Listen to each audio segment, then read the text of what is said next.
साहब जितना विस्तार उनके व्यक्तित्व का, उनके कार्यकाल का, उनके वैचारिकी का, उनके दर्शन का हम देखते हैं, तो ज़ाहिर-सी बात है वो आकाश जैसी छत थे हमारे भारत पर, भारतवासियों पर।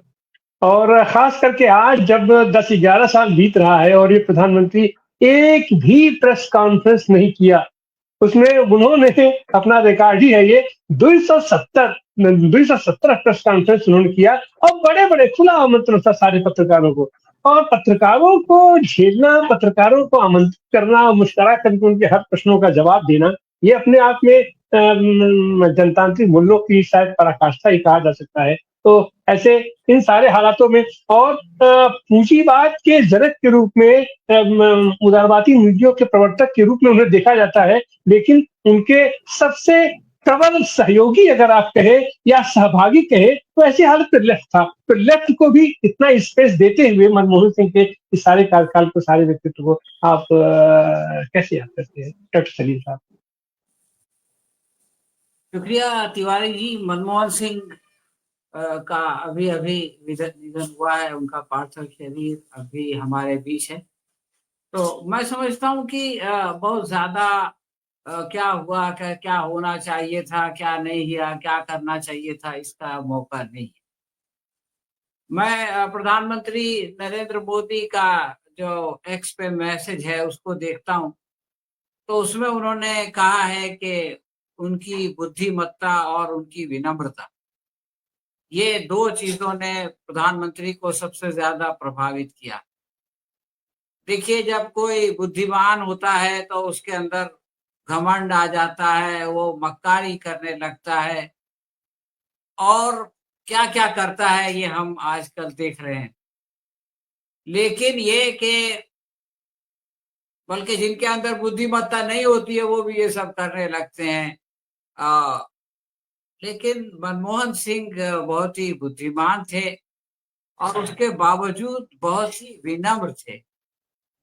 ये बहुत बड़ी खूबी है, ये आसान नहीं है किसी इंसान के लिए इतने बड़े ओहदे पर पहुँचकर विनम्र रहना। तो मैं समझता हूँ कि हमारे प्रधानमंत्री ने उसको एप्रिशिएट किया है, तो वो उसको अपने अंदर भी थोड़ा बहुत पैदा करने की कोशिश करेंगे, थोड़ा बहुत विनम्र बनने की कोशिश करेंगे और अपने बायोलॉजिकल वाले जो वो है क्लेम है उसको जो है वो विथड्रॉ करेंगे। मैंने कहीं पढ़ा था कि डॉक्टर मनमोहन सिंह जिस वक़्त पढ़ा रहे थे चंडीगढ़ में, उनके दोस्त हुआ करते थे मुल्कराज आनंद, तो उन्होंने उनको प्रधानमंत्री नरेंद्र पंडित नेहरू से मिलाया। तो पंडित नेहरू ने उनसे कहा कि आप जो है वो राजनीति में आइए। तो मनमोहन सिंह ने कहा कि नहीं, मैं पढ़ा रहा हूँ, मेरा कॉन्ट्रैक्ट है, मुझको ये काम करने दीजिए। देखिए, एक प्रधानमंत्री ये कह रहा है कि आप राजनीति में आएँ और एक प्रोफ़ेसर जो है वो उससे अपना माज़रत कर रहा है। कौन जानता था उस वक़्त कि ये आदमी जो आज जो है राजनीति में नहीं आने के लिए झिझक रहा है, नहीं आना चाहता, वो कल जो है वो प्रधानमंत्री बन जाएगा। तो ये खुद मनमोहन सिंह नहीं जानते थे, पंडित नेहरू नहीं जानते थे, मल्लकाराज आनंद नहीं जानते थे, लेकिन ये नियति का फैसला था और ये नियति का फैसला जो है वो हो के रहा। अब आप देखिए कि मनमोहन सिंह को लोगों ने जाना जब वो वित्त मंत्री बने। उससे पहले हालाँकि उनकी बहुत सारी ज़िम्मेदारियाँ थी, हम लोगों ने अभी सुना चीफ इकोनॉमिक एडवाइज़र थे, प्लानिंग कमीशन के डिप्टी चेयरमैन थे, रिज़र्व बैंक के गवर्नर थे, लेकिन ये कि ये सारे काम पर्दे के पीछे होते हैं। 1991 में जिस वक़्त उनको भारत का फ़ाइनेंस मिनिस्टर बनाया गया, उस वक़्त देश के हालात का ज़रा हम कल्पना करें।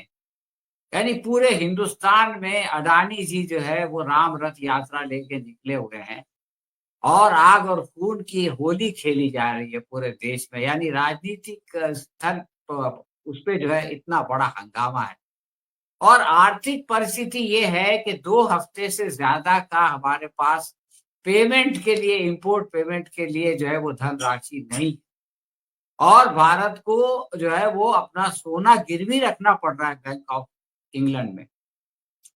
इस सिचुएशन में मनमोहन सिंह को नरसिम्हा राव जो है वो देश का अर्थ मंत्री बनाते हैं और फिर हम ये देखते हैं कि चंद महीनों के अंदर वो हम सोना गिरवी से वापस ले लेते हैं और फिर जो है वो पटरी से पटरी बदलती है गाड़ी। और आज जो सिचुएशन है कि भारत जो है वो दुनिया की 5वीं सबसे बड़ी अर्थव्यवस्था बन चुका है। मैं ये समझता हूँ कि इसकी बुनियाद, इसकी बीज जो है वो मनमोहन सिंह ने उस वक्त वित्त मंत्री के तौर पे डाली और आज जो है हम यहाँ पे पहुंचे।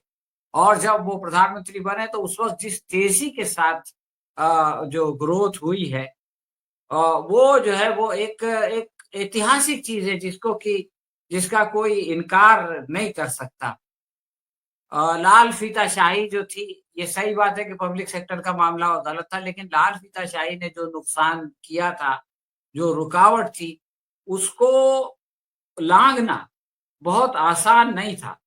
लेकिन मनमोहन सिंह ने वो काम किया और उसके बाद ही जो है वो सब कुछ बदल गया।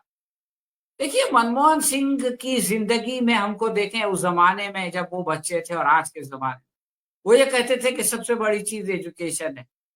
और जिस चीज ने मुझको दिल्ली से लंदन पहुंचाया, ऑक्सफोर्ड पहुंचाया, कैम्ब्रिज पहुंचाया, वो सरकार की स्कॉलरशिप थी। आज कोई बच्चा इस बात की कल्पना नहीं कर सकता कि उसको ऐसी कोई स्कॉलरशिप मिलेगी और वो जा करके जो है वो अपनी जो खुदादाद सलाहियत है उसके अंदर जो अंदर में जो उसकी क्वालिटीज है उसको इस तरह से बढ़ा सकेगा। तो वो जमाना और इस जमाने में ये फर्क है। और वो जो उनका बचपन गुजरा है, जो गरीब गुरबत में जो उन्होंने जिंदगी गुजारी है, लोग बताते हैं केरोसिन की लाइट में जो जिंदगी गुजारी है, उसके असरात उनके ऊपर रहे। और ये जो मनरेगा है, ये मनरेगा फर्क है। आज जो है वो 80 करोड़ लोगों को अनाज दिया जा रहा है, उनको लाभार्थी बनाया जा रहा है, उसके बदले वोट मांगा जा रहा है। इसमें जो मनरेगा में ये है कि आप उनको काम दे रहे हैं और आप काम देके वो अपनी इज्जत नफ्स के साथ, अपने आत्मसम्मान के साथ कमा रहे हैं और अपना गुजारा कर रहे हैं। ये बहुत बड़ा फर्क है जिसको कि हमको समझना चाहिए। और दूसरी बातों का भी जिक्र हुआ, वो जो न्यूक्लियर डील थी, देखिए न्यूक्लियर डील को अगर आप गौर से देखें तो उनका जो इमेज है कि वो मौनी बाबा थे, वो कठपुतली थे, वो इशारों पे काम करते थे, उसको खत्म कर देता है। 38 महीनों तक उनको जो है वो मुखालिफत रही। खुद सोनिया गांधी भी डर रही थी। ये जो कम्युनिस्ट पक्ष थे ये कह रहे थे कि हम सपोर्ट वापस ले लेंगे, बल्कि इन्होंने सपोर्ट वापस भी ले लिया। लेकिन उनका जो दृढ़ निश्चय था कि नहीं, ये काम होना चाहिए, ये देश हित में, तो वो जो है उससे हटे नहीं। और उन्होंने जो है वो समाजवादी पार्टी को साथ लिया, अपनी सरकार भी बचाई और उस काम को किया। तो इससे पता चलता है कि जो आदमी बहुत नर्म दिखाई देता है, बहुत विनम्र दिखाई देता है, वो अपने इरादों में कितना पुख्ता है, उसको आप दबा नहीं सकते। उसको आप ये नहीं कह सकते कि तुम्हारी सरकार इसलिए चली जाएगी तो जेपीसी में डाल दो, ऐसा नहीं है। उनके ऊपर आरोप बहुत सारे लगे, अभी जागृति राही साहबा ने उसका जिक्र किया, लेकिन उनमें से एक भी साबित नहीं हुआ। ये भी सच्चाई है। तो ये कहना कि भाई वो रेनकोट पहन के जो है वो स्नान करते हैं, ये बात तो उन लोगों के मुंह पे आ गई कि जो आज हर एक के पीछे ईडी भेजते हैं और जो इल्जाम लगाता है उनको जेल में डाल देते हैं। तो सच्चर कमेटी का हवाला दिया गया कि किस तरह से उन्होंने देखा कि जब तक की सच्चाई सामने नहीं आई तब तक की ये लोग जो उनके ऊपर ये डायरेक्ट जो मामला था, मतलब ये कि लाभार्थी जो भी सरकारी स्कीम से फायदा उठाने वाला है उसके अकाउंट में डायरेक्ट सरकार से पैसा जाएगा। तो ये जो बीच में बिचौलिए थे, दलाल थे, जो उनका हक मारते थे, उनकी कहानी तो खत्म हो गई। आखिरी बात मैं कहना चाहता हूँ कि देखिए, वो चकवाल पाकिस्तान में है आजकल, वहां के एक गांव से आए थे। वो जब प्रधानमंत्री थे तो उनके क्लास का एक स्टूडेंट है, वो उनसे मिलने के लिए आया और वो अपने साथ अपना उनका रजिस्टर लाया, जो स्कूल में पढ़ते थे 4वीं क्लास का। तो वो रजिस्टर ला के उसने उनको दिया, दिखाया, तो उन्होंने अपने 17 क्लासमेट्स के बारे में पूछा कि भाई वो कैसा है, ये कैसा है। और फिर उन्होंने ये किया कि उस गांव में जो पाकिस्तान में है, प्रधानमंत्री की हैसियत से अपने खर्च से जो है वो